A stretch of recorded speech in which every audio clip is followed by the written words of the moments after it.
open Allegiant Stadium, and the Saints leave with an open wound heading back home, while the Raiders are 2-0 after officially christening their new stadium in Vegas. We got a lot to get into, so let's get into it. These men are hype. Don't believe me? You just watch for yourself. Raiders! Let's get it. Let's go. That's two.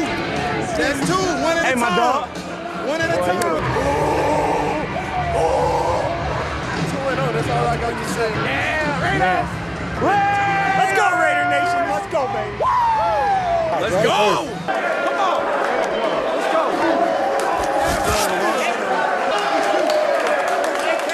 This game started slow for the Raiders, there's no doubt about it, but they quickly got their act together and made the changes they needed to, and at the end of the day, they left the better team. So let's get into it in the postgame.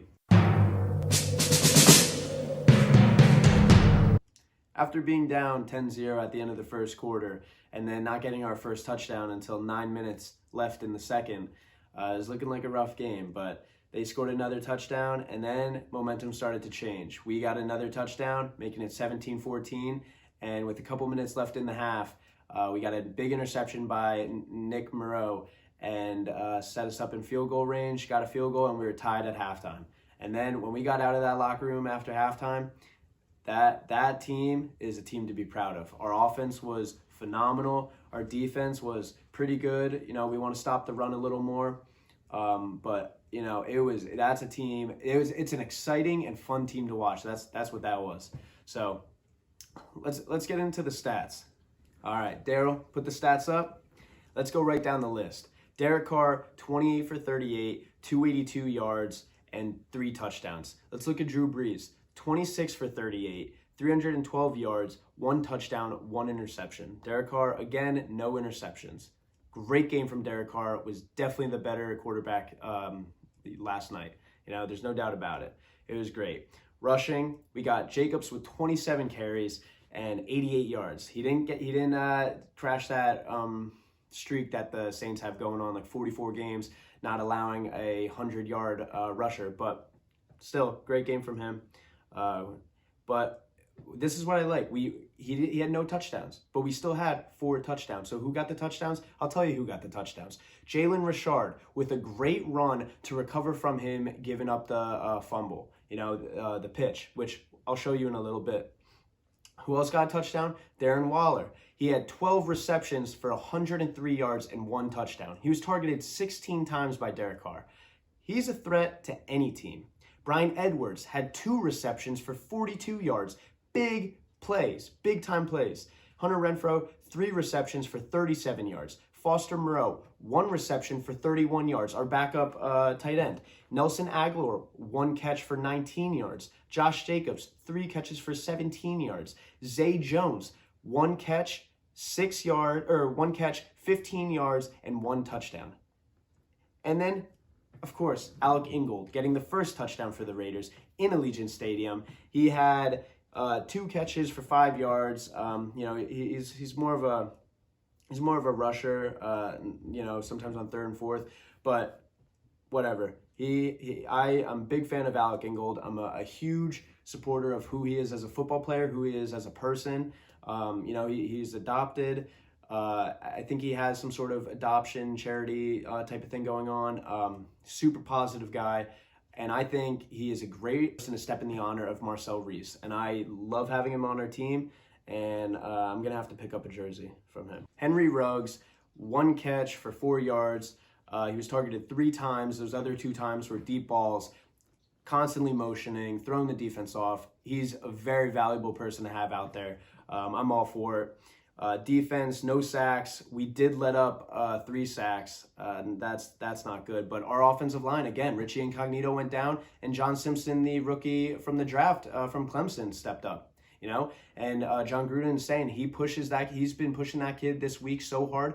Actually, it was funny. John Simpson in the post-game interview said how Richie Incognito on the sideline said, "Hey, start warming up." And John Simpson thought he was joking. And then Richie's like, "No, I'm being serious." And he started working. He started warming up. So our offensive line is definitely the weakest link in terms of depth. Everywhere else, we have tons of depth. We have great players in every position. We got great backups in most positions. I mean, we're looking really strong. Daniel Carlson, our kicker, had another phenomenal game, matching his career long from last week, 54 yards again to ice the game and seal the game for us. Here's Daniel Carlson's game-sealing 54-yard field goal. Try and put this game away.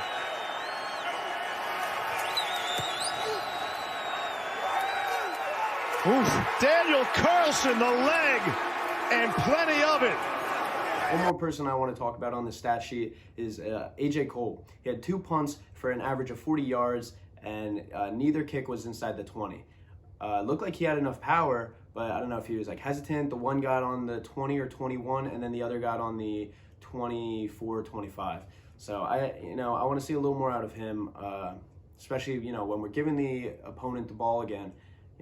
Getting it inside the 20 at least is ideal. So that's it. Other than that, great game by our players. Now I want to do a little film study for only a couple plays that I feel like we need to talk about. First play I want to look back at real quick is, of course, the first Raider touchdown in Allegiant Stadium ever.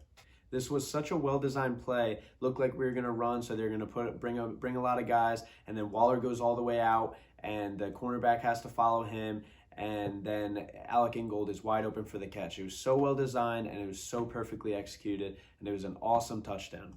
Now, speaking of Alec Ingold, I'm going to throw one up on the screen real quick, and I just want you to pay attention to Alec Ingold, the fullback, right in front of Jacobs, right behind Carr, and the way he blocks so well on this play to give Jacobs a 10-plus yard run easily, because the main guy that was going to be the first guy to contact Jacobs is taken out completely by Ingold. And this is what a good fullback does. And he does that all the time. And, if you're not looking for it, it goes unnoticed. But he's a good football player. Now we're going to look at Jalen Richard, his first pitch that he fumbled. It wasn't Carr's fault. It was a good pitch. Richard just kind of took his eye off it, started heading forward before really grabbing the ball, and, crap happens. But he recovers well. Carr pitch, and he fumbles the football. Richard fumbled the football. And you got to love Gruden, and you got to love this Raider team. The very next drive, they go the same pitch play to Richard, and he takes it to the house. Just get the play away. Going to pitch it to Richard. Remember, he fumbled in this area before. Stays in for the touchdown. Makes up for the fumble earlier. Jalen Richard for the score. How's that for a recovery? All right, time now to look at the other games. Cowboys come back at the end of the game and recover an onside kick, which is always fun to see. So that was exciting. And a little more personal, Chiefs versus Chargers. I think most Raider fans were hoping that the Chargers were going to win that one. They looked like they were going to. They didn't have a big lead, but they were ahead most of the game. And then Chiefs, Mahomes did what Mahomes does. And they came back and won it in overtime. And the kicker hit the same kick 3 times because there was a flag and then a timeout, and then he kicked it and put it through the uprights for 58-yard kick. So that's a big kick, but in overtime. So that was good. So Chiefs 2-0, Chargers 1-1, Broncos 0-2. So Raiders 2-0. Moving on to notable things. Derek Carr turned himself in, posting a picture on Instagram of the first documented crime in Allegiant Stadium by doing a little of his own graffiti work, but leaving his mark already.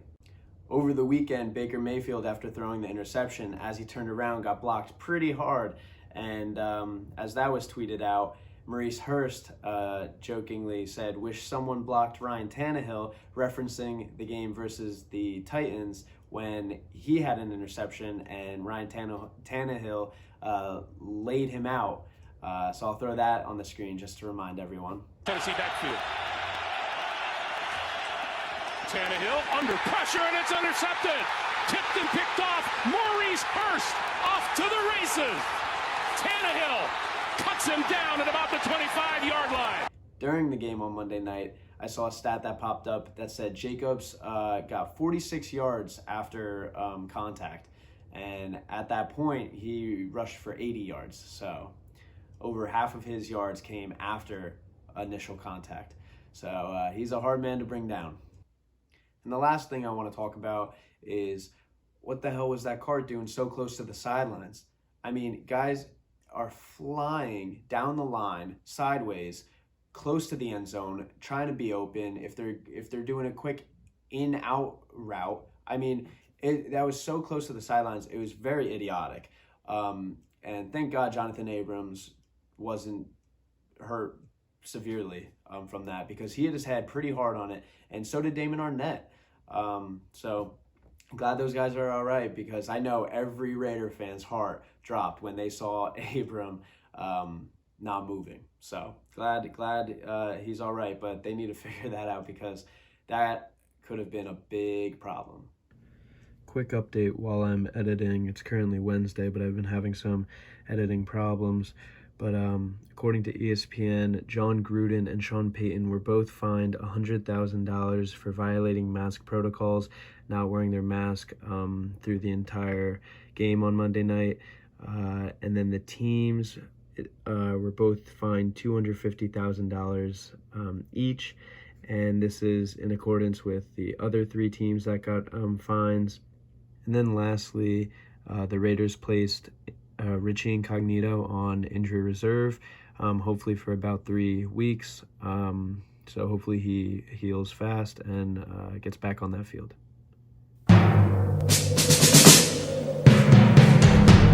All right, into the preview. There's not much to talk about. It's a hard opponent. You know, Saints were a hard opponent. They didn't have Michael Thomas, their star wide receiver, complicates it a little bit, makes them a little less deadly. But still, Saints are a hard team, don't get me wrong. But New England is tough. They just lost at the end of the game versus Seattle on Sunday Night Football this past weekend. We're going to New England, and we're facing a Patriots that are 1-1. Cam Newton wants to prove himself. Bill Belichick, he wants to just keep winning. And he lost Tom Brady. He wants to prove himself. It's going to be tough. But here's the thing. If we go to New England and we win that game, everyone, and I mean everyone, will be talking about the Raiders. We will be the biggest thing next week. Come next week. We'll be 3-0, and we will have beat the Saints, New England, and the Panthers. But those last two are the big ones. We got a good team. I think we could do it. We just need to play a flawless game. And honestly, that's key. Our defense really needs to pressure Cam. Make sure he doesn't run. Set some QB spies. He cannot be running like he does. And and that's what he does. So, I really hope they do some prep for that. Watch some film. He ran in Carolina. He's running up in New England already. He's going to continue to run. So we can do it. We just got to play a flawless game, both on offense and defense. And we can do it. My guess on the score would be probably 20-17.